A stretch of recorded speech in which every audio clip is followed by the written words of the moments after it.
Sebab itu hati-hati, bersihkan harta kita, gunakan harta yang terbaik yang kita miliki untuk berkorban sesuai dengan kemampuan kita, dan jangan sampai malah kita berkorban dari barang yang haram.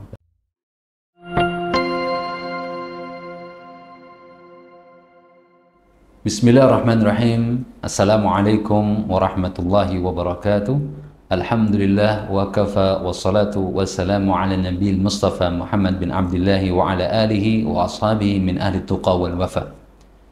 Jamaah, saudara-saudaraku seiman, seislam, dimanapun Anda berada, Alhamdulillah pada kesempatan yang mulia ini Allah SWT mempertemukan kita kembali untuk bersama-sama kita bertadarus, mempelajari apa yang difirmankan oleh Allah Subhanahu wa taala dan apa yang disabdakan oleh baginda Nabi kita yang mulia Muhammad sallallahu alaihi wasallam.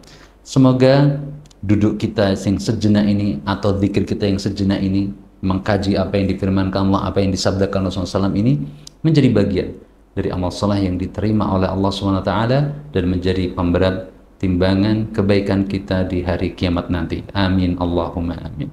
Saudaraku seiman dan seislam, terkait dengan ibadah korban, maka kita harus paham dan menyadari bahwa di sana ada beberapa larangan-larangan yang harus kita menjauhinya agar amalan ibadah korban kita diterima oleh Allah Subhanahu wa taala. Apa saja itu larangan-larangan dalam ibadah berkorban? Yang pertama, kita tidak boleh berkorban dari harta haram. Ini tidak boleh. Kenapa? Karena Allah SWT menyatakan innallaha thayyibun la yaqbalu illa thayyiban. Sesungguhnya Allah itu maha baik dan Allah tidak menerima kecuali yang baik. Dan wa innama yataqabbalullahu minal muttaqin, dan sesungguhnya Allah hanya menerima amalan ibadah dari orang-orang yang bertakwa. Adapun orang yang berkorban dari harta yang haram, tentunya ini bukan bagian dari tanda ketakwaan. Oleh sebab itu hati-hati, bersihkan harta kita, ya, gunakan harta yang terbaik yang kita miliki untuk berkorban sesuai dengan kemampuan kita, dan jangan sampai malah kita berkorban dari barang yang haram. Tentunya banyak sekali, bisa jadi domba hasil curian, ya, ataupun kita berkorban membeli sapi atau membeli kambing dari hasil korupsi. Wah, ini juga tidak baik, ini tidak boleh.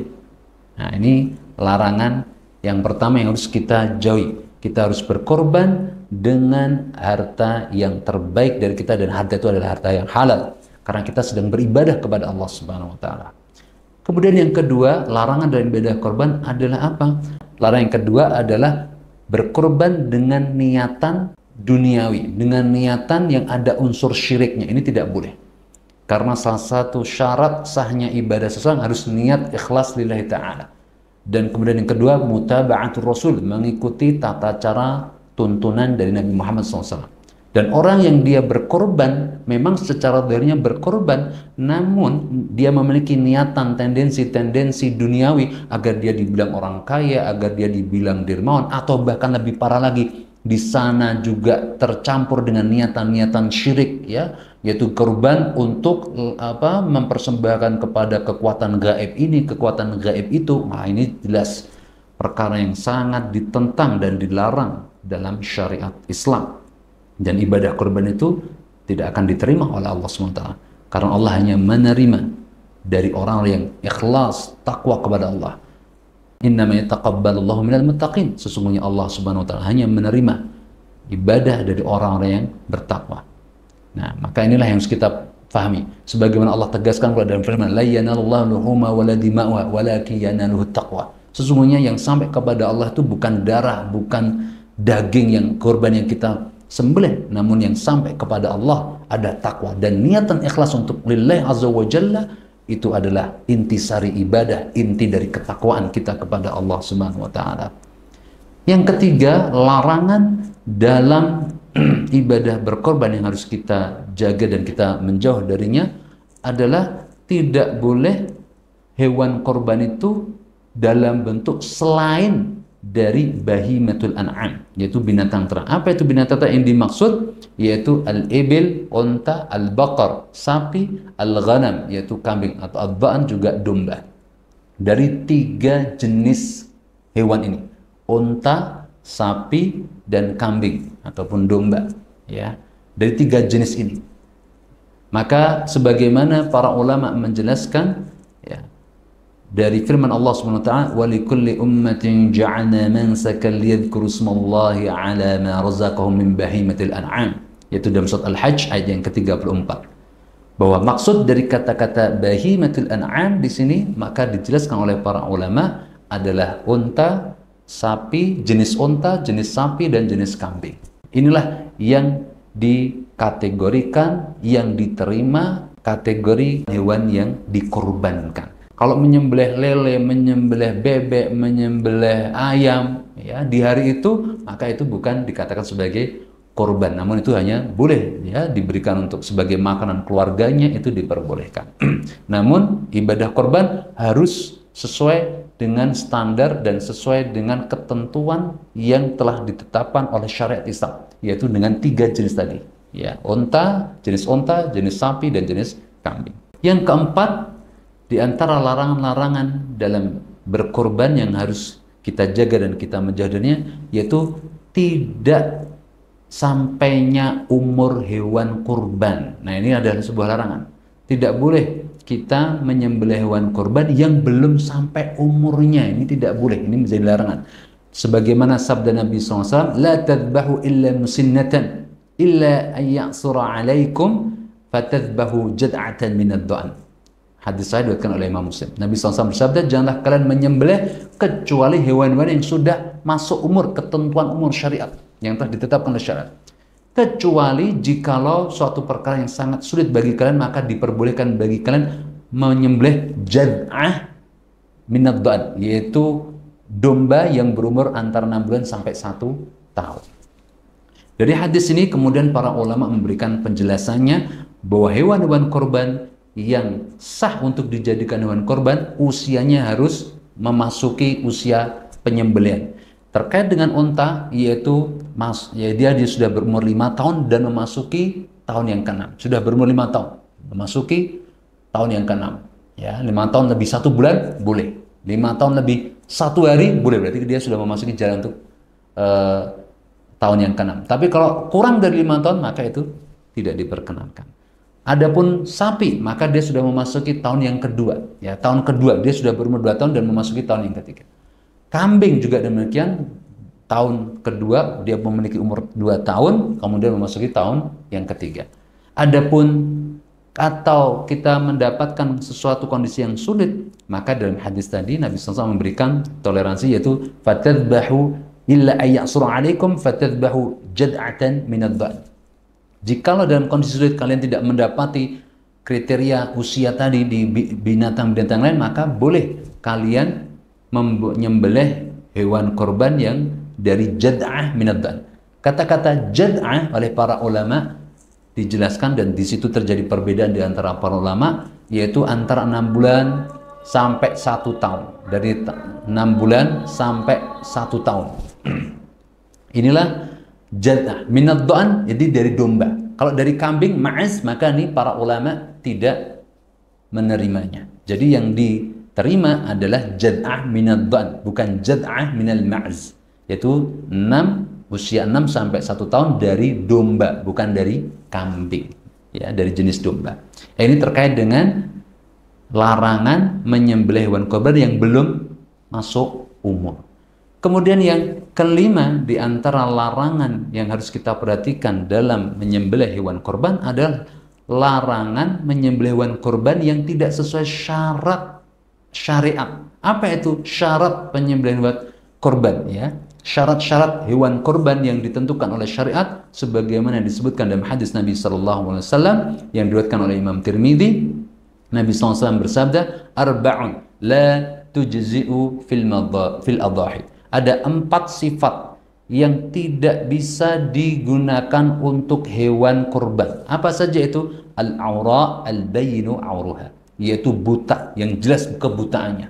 Hewan yang buta maka tidak layak, tidak boleh, tidak sah untuk dijadikan hewan kurban. Yang kedua, al-maridatu al-bayinu maraduha, yaitu binatang yang sakit, jelas nampak sakit, demam tinggi, ya, kemudian ada bintik-bintik, maka ini tidak layak untuk disembelih, dijadikan sebagai hewan kurban, tidak sah, ya.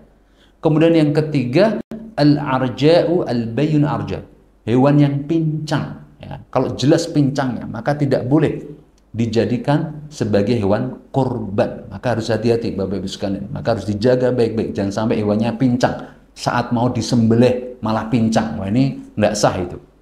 Kemudian yang keempat yaitu al-ajfa allati la tunqi, yaitu binatang yang sangat kurus sekali, yang tidak punya otaknya, ya, artinya menunjukkan sangat kurus.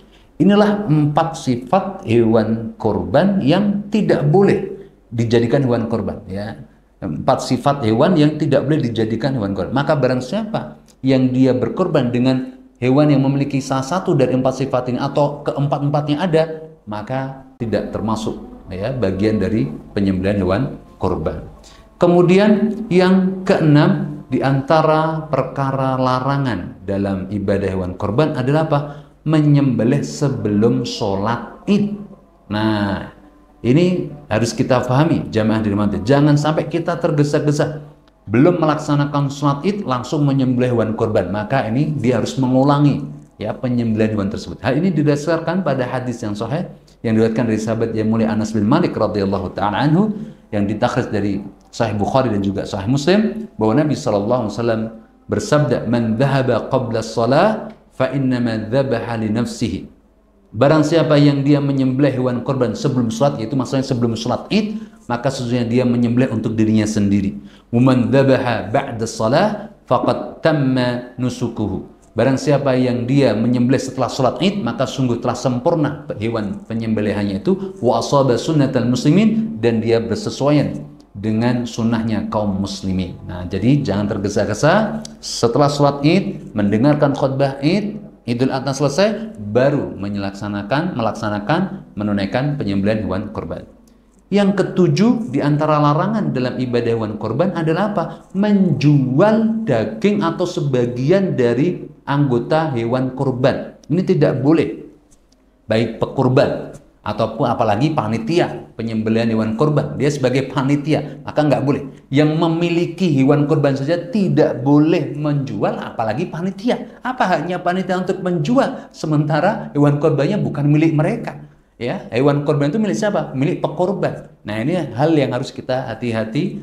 Jangan sampai kita gegabah, Bapak Ibu sekalian jamaah yang dirahmati Allah Subhanahu wa taala. Maka tidak boleh bagi para pekurban, itu tidak boleh menjual hewan kurbannya atau sebagian dari hewan kurbannya. Sebagaimana yang disebut dalam sebuah hadis, Nabi SAW bersabda, "La tabi'u luhumal hadi wal adhahi." Janganlah kalian menjual daging-daging hewan yang telah disembelih untuk hewan kurban.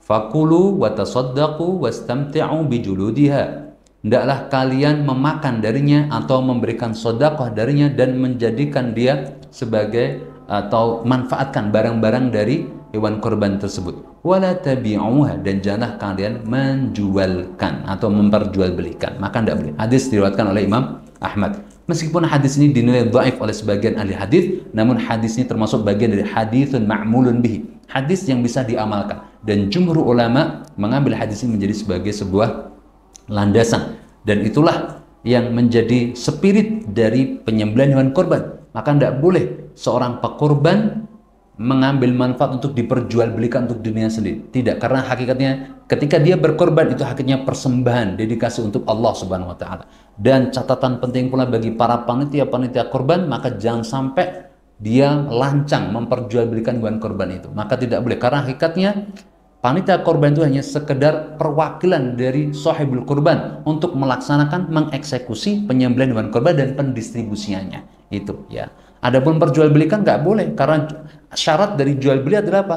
Memperjualbelikan barang yang dia miliki. Sementara hewan korban itu miliknya siapa? Miliknya panitia? Kan juga tidak. Ya, hewan korban miliknya sahibul korban. Maka hati-hati, jangan ada jual beli dalam hewan korban. Adapun hewan korban, bagian korban itu, dagingnya atau kulitnya sudah diberikan kepada para mustahik, maka ketika sudah diterima para mustahik, para penerima hewan korban, apa hukumnya? Boleh-boleh saja. Mau dia makan, mau dia sedekahkan, mau dia jual, itu terserah dia. Tapi bagi para pekorban tidak boleh. Dan juga bagi panitia penyembelihan hewan kurban ini juga tidak boleh menjual sebagian dari hewan kurban. Kemudian yang kedelapan, di antara larangan dalam ibadah kurban adalah memberikan upah pejagal dari hewan kurban atau dari anggota tubuh bagian hewan kurban. Ini tidak boleh. Ya, misalnya contohnya adalah ada seorang yang jaga, dia menyembelihkan sapi, menyembelihkan onta, menyembelihkan kambing. Kemudian si pekurban mengatakan, ya udah Pak, sebagai imbalan jasa untuk penyembelihannya, ini Bapak saya kasih kulitnya ya, Bapak saya kasih kepalanya ya, kakinya ya. Wah, ini tidak boleh, ini akad yang batil, tidak sah itu. Dan hewan kurban itu nanti amalan ibadahnya sah, namun dia terkurangi, dia melanggar larangan Allah, larangan syariat Islam itu memperjualkan hewan kurban itu dan kemudian diberikan upah kepada tukang jaganya, tidak boleh. Lalu apa yang dilakukan? Hendaknya dia memberikan upah kepada tukang jaga tadi, tukang penyembelih tadi dari uang darinya. Ya, sebagaimana yang diriwayatkan dari sahabatnya mulia Ali bin Abi Thalib radhiyallahu anhu yang ditakhrij dari Sahih Muslim bahwa Nabi SAW pernah menyuruh Ali bin Abi Thalib untuk menyembelih beberapa ekor hewan kurban. Lalu kemudian para tukang jagal yang menyembelih diberikan upah dari hartanya sendiri. Nu'tihi min indina. Kami memberikan upah balasan itu kepada para tukang jaga dari uang kami, bukan dari hewan kurban. Kalaupun kita tidak ingin memberikan kepada tukang jaga sebagian dari hewan kurban, boleh atau tidak? Maka diperbolehkan. Misalnya sudah diberikan upah, ini Pak, upah Anda misalnya 500.000 ya untuk penyembelihannya, dan ini kami hadiahkan, kami bagikan kepada Bapak sebagian dari anggota hewan kurban. Silahkan, mau Bapak makan, mau Bapak ini silahkan. Nah, itu diperbolehkan. Tapi dengan akad pemberian, bukan dengan akad sebagai upah. Upah harus ambil dari uang kita. Oleh sebab itu kami sarankan kepada para panitia hewan kurban, ketika menerima amanah hewan kurban dari para sahibul kurban, maka hendaklah ada tulisan hitam di atas putih ya, bahwa dimintakan operasionalnya untuk hewan kurban. Apa itu saja itu operasionalnya? Disebutkan itu. Operasional untuk tukang jagal, operasional untuk beli tali, beli ini, alat-alat penyembelihan dan seterusnya. Ya, ini juga penting untuk dikomunikasikan ya, dan ini kita harus transparan sebagai panitia hewan kurban ya, karena kita sedang menerima amanah besar untuk keabsahan ya dari pelaksanaan penyembelihan hewan kurban ya milik sahibul kurban. Oleh sebab itu panitia penyembelihan hewan kurban harus hati-hati ya, harus warok ya, dan tidak boleh berlaku culas, tidak boleh berlaku khianat ya, karena dia sedang menjalankan amanah besar, yaitu melaksanakan, mengeksekusi ya, penyembelihan hewan kurban. Inilah beberapa catatan penting, bagian dari larangan-larangan yang tidak diperbolehkan untuk dilakukan dalam ibadah kurban. Semoga Allah SWT menjaga kita dari perkara-perkara yang bisa membatalkan amalan ibadah kurban kita atau merusak dari amal-amal pahala dari ibadah kurban kita. Semoga Allah SWT menerima ibadah kurban kita dan mempermudah kita semua untuk bisa menunaikan ibadah kurban di tahun ini. Barakallahu fikum wa sallallahu ala nabiyina Muhammad wallahu a'lam bishawab. Wassalamualaikum warahmatullahi wabarakatuh.